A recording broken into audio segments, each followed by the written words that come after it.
Hello everybody, this is Justy4 and Sam, and welcome to live stream reacting to a video. I don't know if anybody's ever done this on YouTube, but we're gonna do this. I'm gonna be focusing on here right now, so any comments is not gonna be answered for right now. I meant chat, so let's get started. Jake, can you hear me, Jake? What did you do today, Jake? I went to the movies. We watched a scary one. It was so scary that I jumped out of my seat and spilled my popcorn everywhere. Did you do that, Jake? Were you there? Jake. Then I went to the arcade. I ate a bunch of pizza there. I got red tomato sauce all over my mouth and more red on my clothes. There were so many other kids there, and then there weren't. I love you, Jake. You know that, right? I love you. Open the cabinet, Jake. Come over here. Open the cabinet, Jake. Open it. Open it. Open it. Open the cabinet, Jake. Okay. That's a weird intro. Hello, Internet! Welcome to Game Theory, where today the theory is coming from you. That's right, just because we're all still waiting for Security Breach to release doesn't mean that FNAF theorists out there have been twiddling their thumbs. In fact, the lack of a new game has prompted the community to go back and comb over all the pieces that were in place for us before. Pieces that we might have overlooked or missed the first time out. And it was this thorough re-review of the clues that prompted what may be the biggest fan theory to blow up in over a year. And that's saying a lot, since 2020 was full of us connecting massive pieces of this franchise's lore. I mean, with the help of Fazbear's Frights, throughout last year's videos, we managed to pinpoint the year of the missing children's incident as 1985. We solidly connected Foxy Bro to Michael Afton. We even concluded the high likelihood that two spirits are trapped inside Golden Freddy, not just one. Our vengeful spirit Cassidy, as well as our Bite of 83 victim, the Crying Child. But have you ever noticed that that kid doesn't have a name? I mean, it's been 6 years since he was introduced into the franchise in FNAF 4, and we still don't have any hints as to what Crying Child's name might actually be when he's, you know, experiencing literally any other emotion. Wait, is that Crying Child? But no, that's Happy Child, and that's Angry Child, and that's Confused Child. That's Apathetic Child. That is Passionate Child. Nope, not that one. Ooh, is that Emotionally Repressed Child? Hashtag relatable there. But really, take a moment to think about that. We know the puppet's name, Charlie, and her father, Henry. We know that baby was originally Elizabeth Afton. Purple guy / Springtrap is William Afton. Other purple guy is Michael Afton. There's the missing children's incident victims, Jeremy, Fritz, Susie, Gabriel, and Cassidy, the vengeful spirit, who is at least one of the things trapped inside Golden Freddy. I mean, there is a name for pretty much every single character in this franchise, except for this one kid. The one kid who, wouldn't you know, was also important enough to have the first on-screen death of the series. Feels like we should probably be able to solve this one by now, right? Like, we should probably have gotten a name for him somewhere along the line, or at the very least, the means by which to solve for his name. The pieces have got to be in place for us. Okay, before we continue, I swear to God, if he says that fan name, I'm gonna flip. Here's the hoping.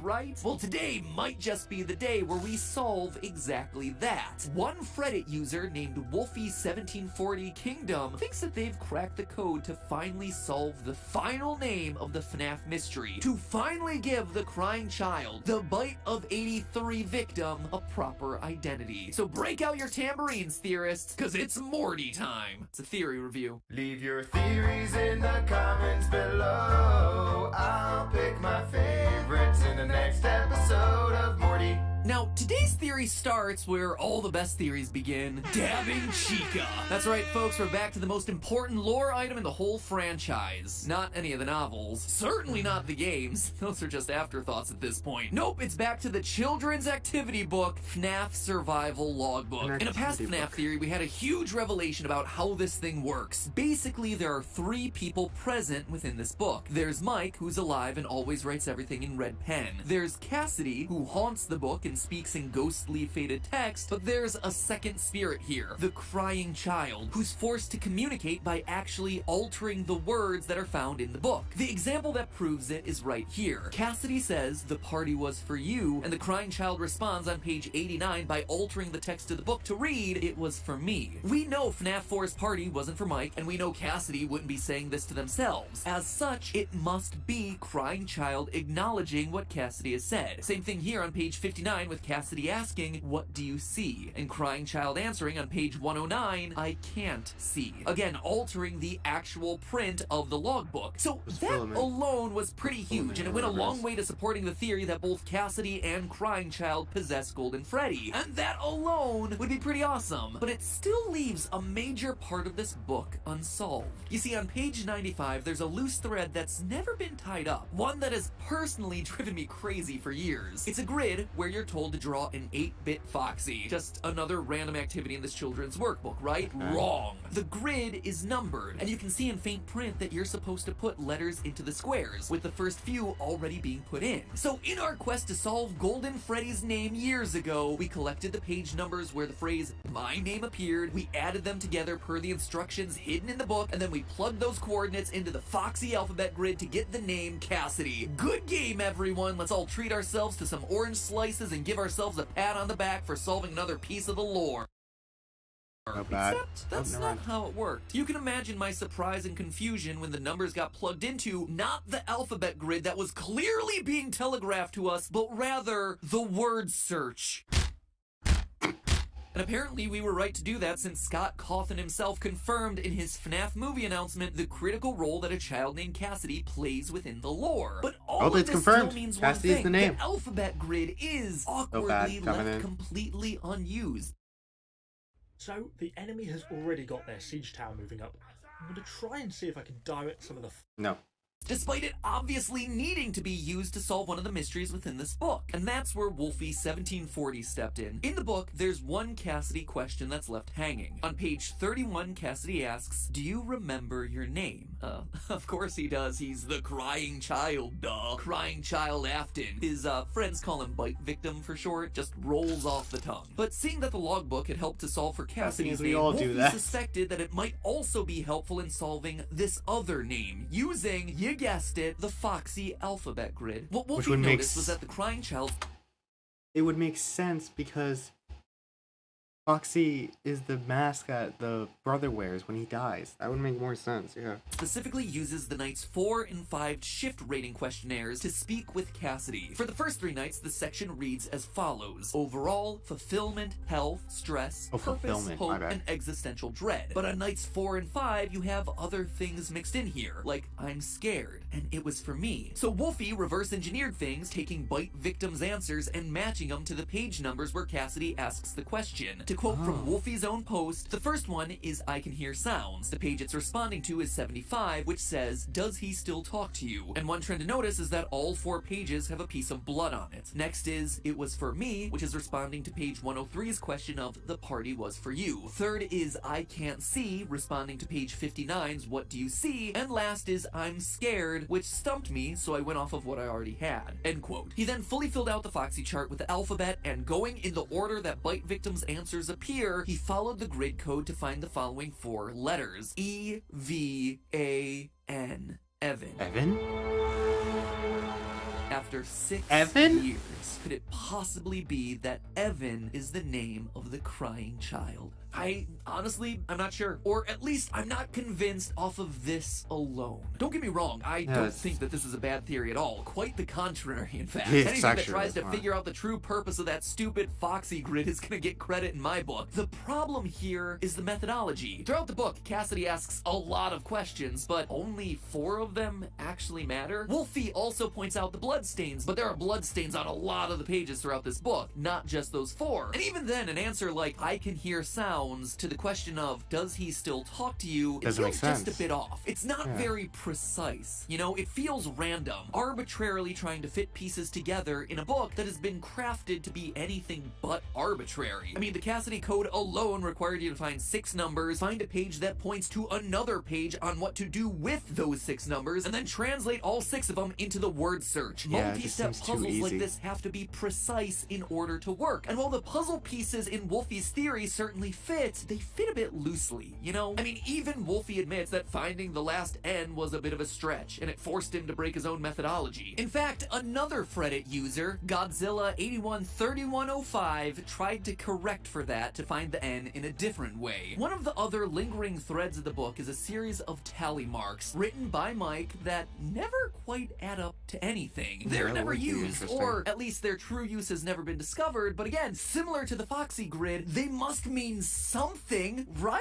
To quote from just a waste Godzilla's of time. post, I realize that there's a magazine Foxy is holding on the first page of Night 1 that has 5-3 on it. When you add 5 and 3, you get 8. Then, I took every single tally mark set in the book and added them together. I got this from the idea of how the whole quiz thing at the end of the shift says tally up your score. Putting all of these together Oh. gets you 47. That would make 47 on the sense, 'cause Foxy Michael grid is gives you doing the shift. letter N, end quote. Again, it sounds good on paper, and I love the attempt to make sense of it all, but the why of it just doesn't line up for me. Why add tally marks to this number on Foxy's magazine? How are those Yeah, elements how- related? And why would they be connected to a completely different set of 3 numbers gotten from a completely different set of clues? Plus, the story just doesn't hold. Contrary to what Godzilla says in their post, there is no tally up your score at the end of those nightly surveys. Thus, the rationale just doesn't hold up. In short, it all feels like we're convinced that we have a solution to the problem, and we're trying to back our way into how to get there. Yeah, we This need is evidence. classic confirmation bias, where, as you conduct research, you try and find sources to justify your belief, or you retrofit the data to fit the Actually, conclusion yeah, that you're looking okay. for. And I should know about confirmation that's funny. bias, because lots of our theories over the years play with that very concept. Mario is a villain, provided you ignore all the times that he saves the kingdom. You play as the king in Hollow Knight, as long as you squint really hard during this one cutscene that might disprove that. For me, theories like those are all about telling a story, connecting dots that definitely exist within a game that flip your understanding of the plot, but also sometimes go against what is much more likely and probably much more intended by the developer. And the theories that I tend to focus on are the ones where you can connect a surprising number of dots, even if 1 or 2 tend to disprove it. They're just meant to be fun thought experiments, you know? I like playing with the lore of these worlds. But here with FNAF, we have to be really careful. While I love both of these posts, FNAF theories tend to be about trying to solve things, speaking things into the generally accepted canon, and as a result, the methods by which we come to conclusions require more scrutiny. And here, the methodology of arriving at the name Evan just doesn't hold up as well as I'd like. But that doesn't mean the name Evan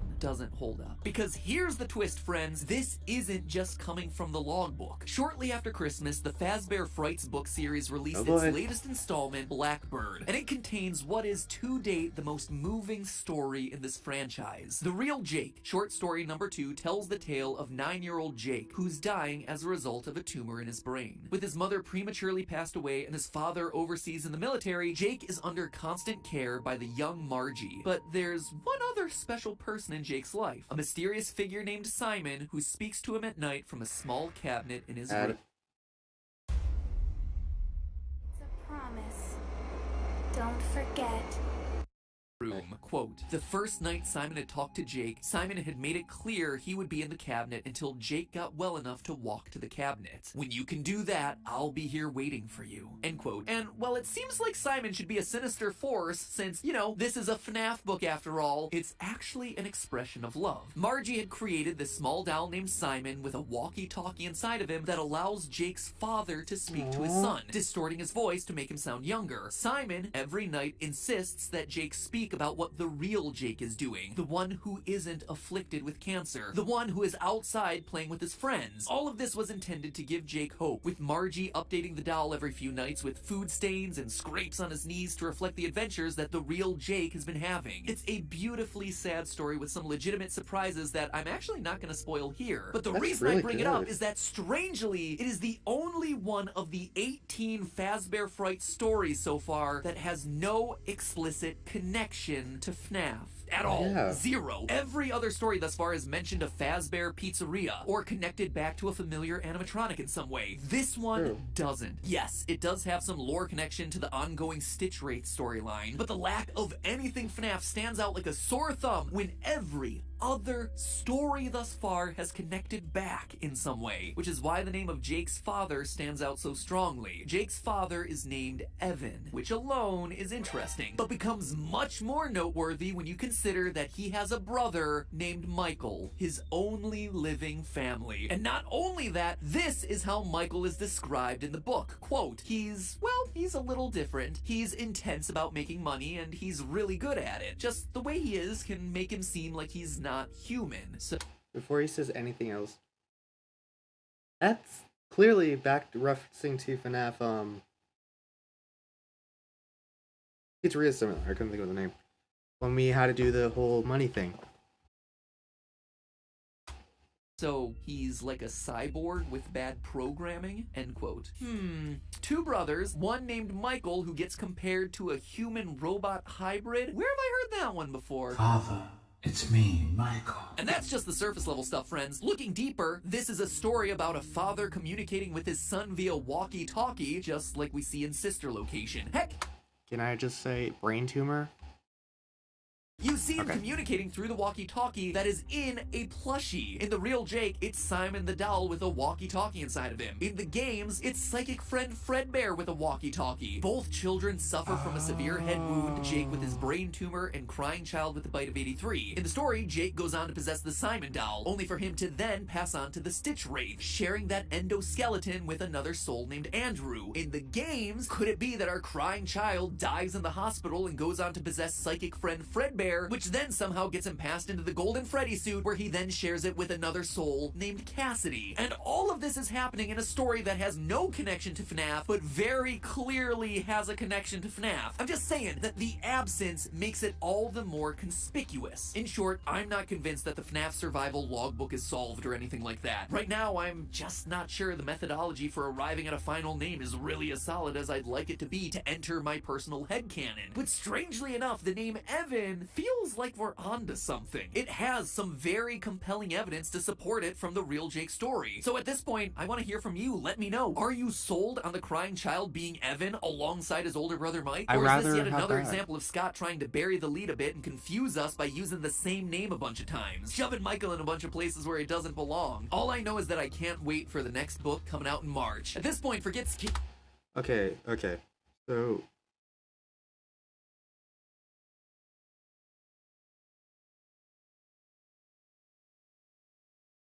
that's really interesting to think about.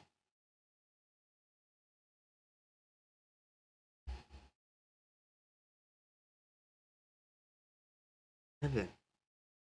I'd rather have Evan as the name than whatever they put as the other name, because this one has evidence. It's more logic. It's not fan made. It actually has proof behind it. But as he said, it's not truly official, even though it does have massive evidence. This doesn't make sense at some points.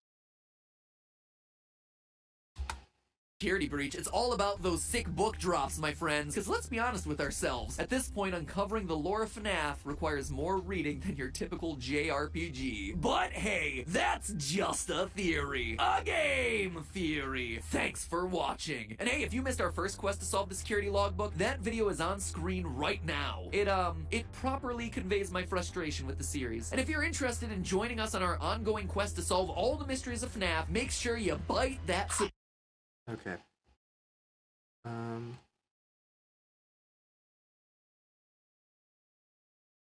So, Jesus.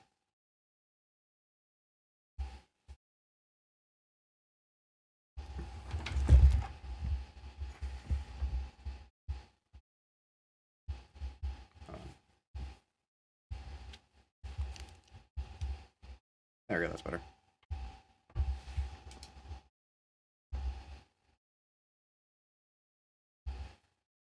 How, like, it makes sense. It's there. It has its evidence.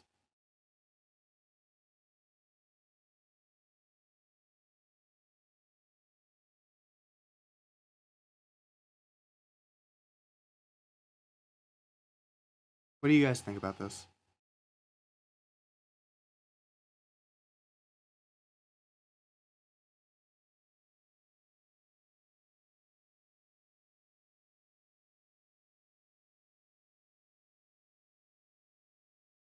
Like it.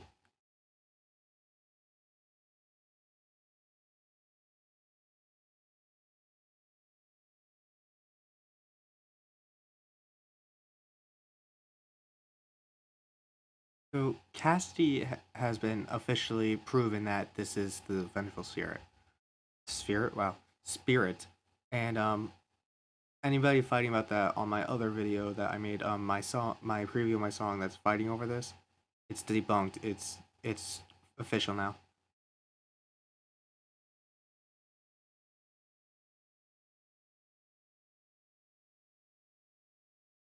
I just no, I'm not saying it's not real. It's has its proof. It has its facts, but the methodology behind it is not good enough. The way he got it, it makes sense, but it's not all there.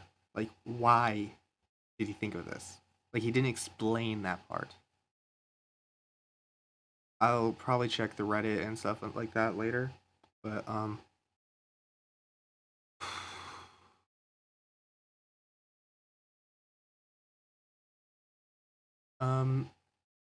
apparently, if I remember from the books, um, Jake and the other guy, um, did not know who they were beforehand. So I'm guessing since the simulators are that close, they don't know each other. In most books, whenever you hear of Michael, you never heard of the vengeful spirit, but you heard Evan, or you ever heard that he had a brother or something. I think in one of these three main books, it literally says Michael died, but there was no evidence of Evan at one point. But he said they said he had a brother. Saying it's real and then saying it's true are two different things. By the way, saying a theory is true is the actual way to say it.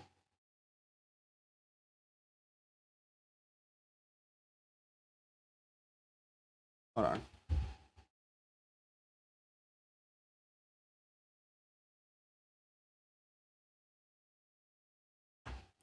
Math survival log book PDF.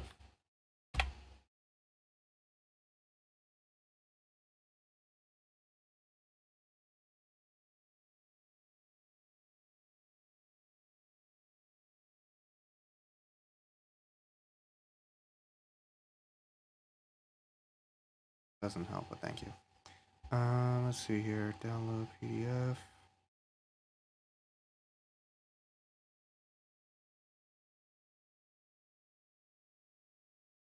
Okay, let's see here. What is this gonna let me do? There's only the picture. Wait, what? Hold on. What?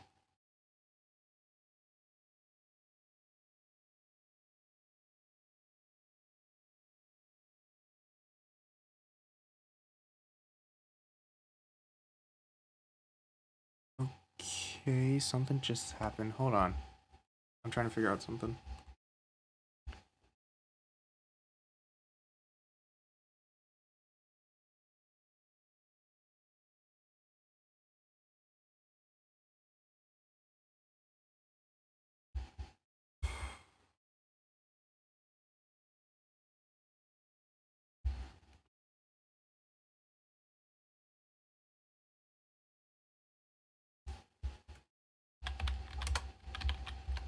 Survival log book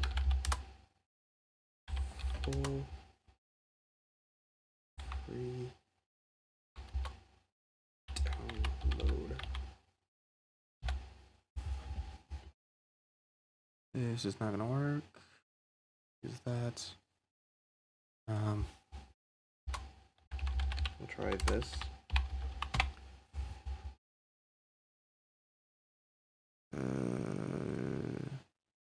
I just find no, I don't want the no. Be done. Okay, is this gonna work?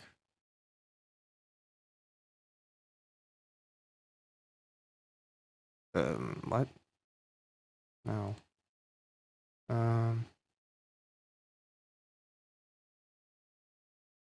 Okay, that didn't work. Come on, there has to be something.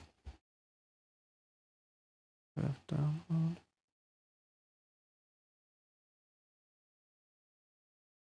This is promising. That's not what's here.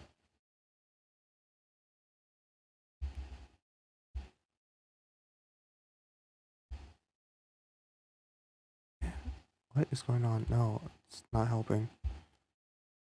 Download. This is gonna even help. It just says download image. Oh, here it goes. You download book 019. What? Ugh. Sorry guys, what's going on? Bye.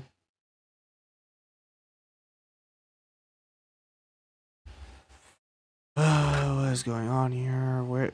There we go.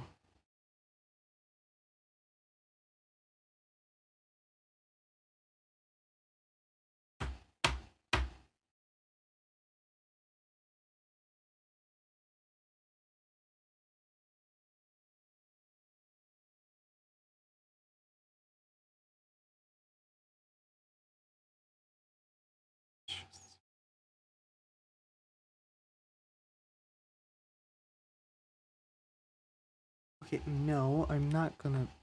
No.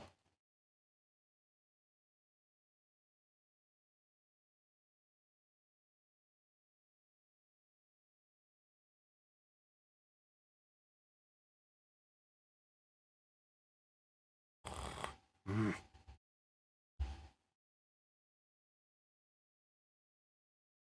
I have a logbook. Come on. Maybe I can get something out of images. I have a logbook.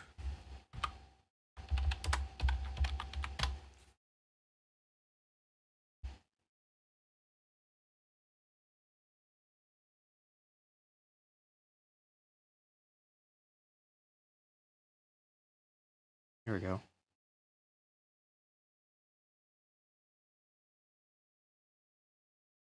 Okay.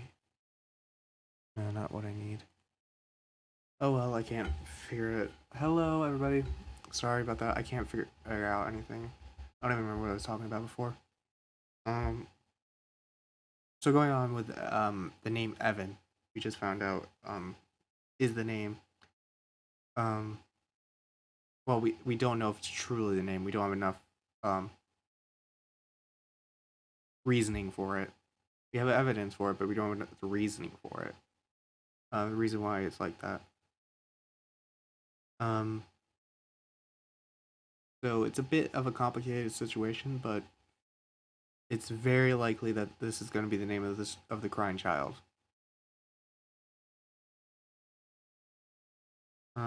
So basically going off of that, I can't prove anything else. Going off of the books, it's one of the best things we could do because Scott is still updating us on the lore, but with books instead of the games. He's moving forward with the games. Jack Tier, we already started like 28 minutes ago. We already finished everything. We found out Evan was the name and everything like that. So yeah. I guess I'm gonna end the live stream now and get some sleep because I'm tired.